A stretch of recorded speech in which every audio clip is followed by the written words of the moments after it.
Berikut adalah tips untuk merakamkan gambar. Yang pertama, latar belakang. Gunakan latar yang minimum. Warnanya pula haruslah kontra dengan warna produk yang ingin ditonjolkan.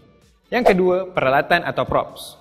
Gunakan peralatan yang boleh membantu gambar anda lebih menyerlah, sama ada dari sudut penyampaian mesej atau cerita, warna, komposisi gambar ataupun mood gambar. Yang ketiga, pencahayaan faktor. Pencahayaan sangat penting dalam proses untuk mendapatkan gambar yang cantik, terang dan jelas. Secara asasnya, pencahayaan terbagi kepada dua, iaitu soft light dan hard light. Soft light.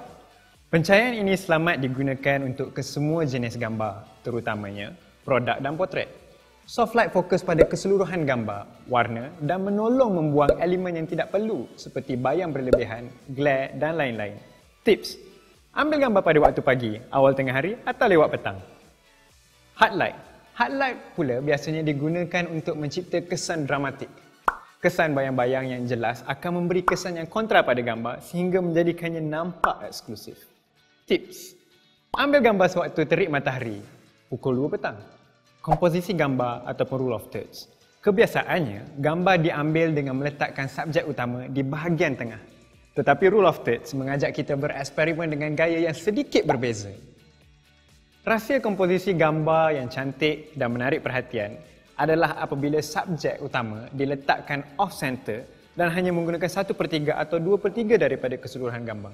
Gambar yang diedit menggunakan filter mempunyai kebarangkalian sebanyak 21% untuk dilihat dan 45% untuk diberikan komen.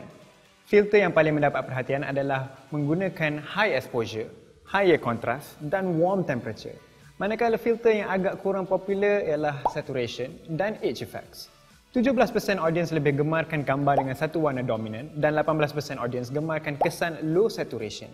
Siapa yang tidak sukakan gambar yang terang dan jelas? Oleh sebab itulah texture sharp selalu berjaya menarik 78% lebih likes pada gambar di IG.